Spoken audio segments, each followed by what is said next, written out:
અને પ્રાણનાથ જે છે એ નિષ્કલંક છે, એની પર કોઈ કલંક નથી, નિષ્કલંક છે.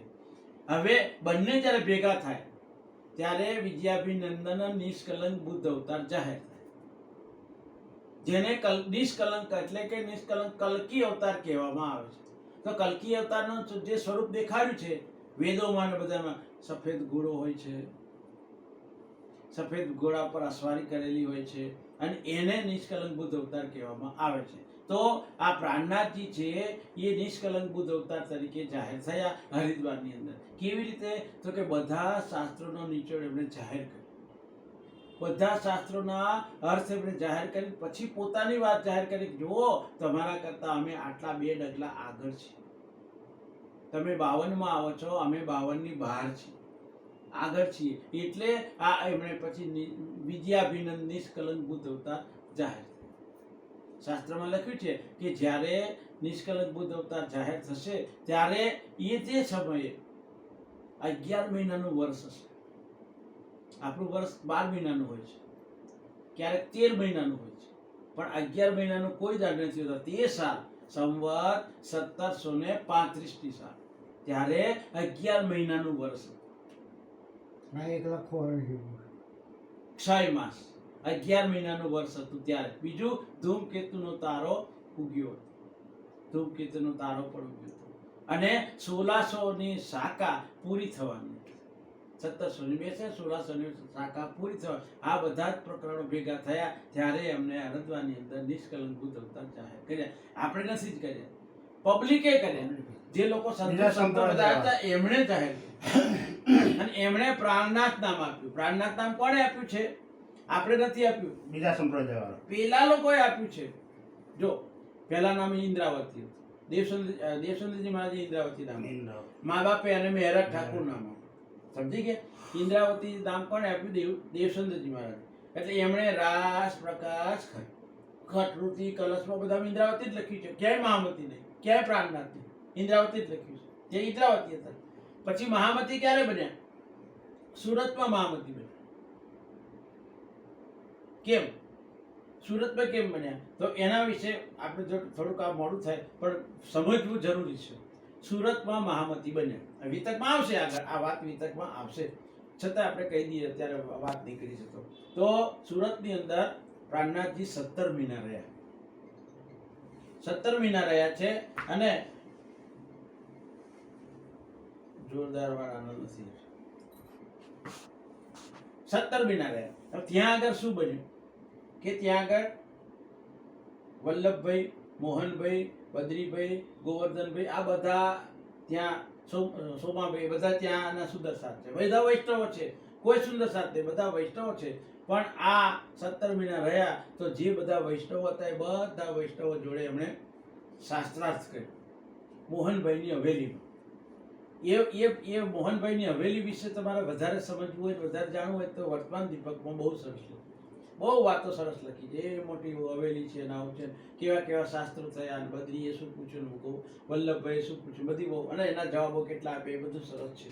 આમાં નથી એટલું એમાં સરસ છે. એટલે એ ક્યારેક ક્યારેક વાંચી લેવું. વાંચવાથી શું થાય, આપણને મિશ્રણ થાય તો આપણને મજા આવે કે ભાઈ આ વાત આ કહેવા જેવી છે. તો ત્યાં આગળ પછી શું થયું કે પ્રાણનાથજીએ 2 જણને નવા સુંદર સાથ બને એટલે નવતરપુરી દર્શન કરવા મોકલે. નવા સુંદર સાથ બને તો 2 સુંદર સાથ એવા નવતરપુરી દર્શન કરવા મોકલે. એમાંથી એક સુંદર સાથ હતો ગરીબ હતો, એક સુંદર સાથ પૈસાવાળો હતો. એટલે એને પૈસા ત્યાં મૂક્યા, એટલે બિહારીજીને પૈસા જોઈતા હતા, એટલે એને બોલ આગતા સ્વાગતા કરી, ચરણામૃત પ્રસાદ આપ્યો, રહેવાની સગવડ આપી, ખાવાની છે. પેલો બીજો 2 દિવસ પછી પહોંચ્યો, પૈસા હોય તારે એ પ્રમાણે જાય ને, પેલો એક્સપ્રેસમાં જાય ને આ લોકલમાં જાય. તો એ ગયો તો એની પાસે પૈસા નતા, એટલે થોડા ઘણા મૂક્યા છે. તો પેલો કે આને તું સુરતથી આવે છે, આ સુરતથી આવે છે, તો કે તને કઈ વાંધો નહીં, એને પ્રસાદ ના આપ્યો ને એને રહેવાય ના દીધું ને કશું. આવું બિહારી આવું પૈસા માટે 2 દાડા સુધી બહાર બિચારો પડી રહ્યો, પછી થાકીને પાછો આવ્યો.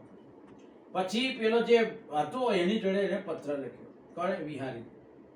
વિહારીજીએ પત્ર લખ્યો પ્રાણનાથજી પર કે ભાઈ તમે સુરતમાં બેઠા છો, બરાબર છે, અને તમે હવે અમારાથી જુદા પડતા હોય એવું લાગે છે. કેમ? તો કે તમે જેને તેને તારતા મંત્ર આપો છો, તમે જેને તેને તારતા મંત્ર આપો છો, તમે મારું કહ્યું કરતા નથી. હવે હું તમને આ રીતે શિખામણ આપું છું, તમારે આ રીતે કરવું. શું કરવું? તો કે કોઈ વિધવાને તમારે તારતમ મંત્ર નહીં આપવું, વિધવા બેનને તારતમ નહીં આપવું, હલકી જાતિની હોય એને તારતમ નહીં આપવું, અને તમારા અને મારા સિવાય બીજો કોઈ તારતમ ન આપી શકે. આવું કર્યું. આવું જો મારું માનવું હોય તો આપણે સાથે, ને ન માનવું હોય તો તમે તમારો રસ્તો જુદો ને મારો રસ્તો જુદો. અહીંથી બે ભાગ પડે, મા મંગલપુરીથી બે ભાગ પડે. એટલે આવો પત્ર આવ્યો એટલે બધા પ્રાણનાથજી બધાને વચમાં પત્ર વાંચી બતાવ્યો, જો બે વિહારીજી આવું લખ્યું છે. એટલે બધા ભેગા થયા સુંદર સાથ, અને એ વલ્લભભાઈ ને મોહનભાઈ ને ગોવર્ધનભાઈ, એ બધા ગોવર્ધનભાઈ એ બધા ભેગા થઈને નક્કી કર્યું કે એક કામ કરો, વિહારીજીનામાંથી કશું આપણને કોઈ દર કશું મળ્યું નથી. વિહારીજીએ સુંદર સાથ કેટલા જગાડ્યા? કોઈ જગાડતા નથી. એ એક બેઠા છે, કઈ બહાર નીકળતા નથી, કઈ જાણ કરતા નથી. તો પછી આપણે અમને જ એ કરી દો ને. અને બીજા નંબરમાં કે દેવચંદ્રજી મહારાજ છે એ આમનામાં બિરાજમાન હોય એવું આપણને લાગે છે, પેલા નામ હોય એવું લાગતું નથી. કારણ કે દેવચંદ્રજી મહારાજે હલકી વર્ણના તારતમ આપ્યો છે, મુસ્લિમને તારતમ આપ્યો છે, વિધવાને તારતમ આપ્યો છે. એટલે આ પ્રાણનાથજી છે એને જ આપણે અહીંયા આગળ રાખો. એટલે કર પકડ કે બેઠા એ કે આવેશ દિયો મોહે અંગ, તા દિન સે પ્રસરી દયા પલ પલ ચઢતે રન. પ્રાણનાથજી પોતે કે છે કે અહીંયા આગળ જયારે મને ગાદી પર આ બધા ભેગા થઈને કીધું કે ભાઈ હવે આપણે અમને ગાદી પર બેસાડ દો, અને આપણે એમનું જ કહ્યું માનવાનું, પેલા પડતો હોવું. હવે અને કહી દીધું કે તમે ટપાલ ના લખશો, કઈ નહીં. છતાંય ટપાલ લખ્યા. સુરતમાં આવું બધું થયું તો ફરી પાછા મેળતા ગયા ત્યાં ટપાલ લખી, પાછા પન્નાજી ગયા તો એ ટપાલ લખી. આવું છે. તો અહીંયા આગળ એમને ગાદીપતિ તરીકે આરતી ઉતારી, અભિજીત નક્ષત્રમાં બેસાડ્યા બપોરે 12 વાગે. અને પછી ત્યારે પ્રાણનાથજી પોતે કહે છે કે મને જે અનુભૂતિ થઈ એ હું લખું છું. શું અનુભૂતિ થઈ? કર પકડ કે બેઠા, કે મારા હાથ પકડીને મને ગાદી પર બેસાડ્યો. કોણે પકડ્યા? તો કે એક બાજુ કૃષ્ણ હતા અને એક બાજુ દેવચંદ્રજી હતા. પ્રકાશ ગ્રંથની અંદર હિન્દીમાં આવે છે, કલશમાં, પ્રકાશમાં નહીં, કલશમાં આવે છે. કારણ કે રાસ, પ્રકાશ, ખટૃતિ ત્રણે જામનગર ઉતર્યા છે, અને કલશની 2 ચોપાઈ જામનગર ઉતરી છે, બાકીનો કલશ આખો ત્યાં સુરતમાં ઉતર્યો છે, ચોપાઈ આ રીતે. એટલે એમણે પોતે જાહેર કરી ભાઈ મને હાથ પકડીને ગાદી પર બેસાડ્યો છે, અને તબી પછી મારામાં 5 સ્વરૂપની આવેશ આવી ગયો, ત્યારે હું મહામતી બન્યો. એટલે હું મહામતી બન્યો. ત્યારથી પછી એને મહામતી ચાલુ કરી.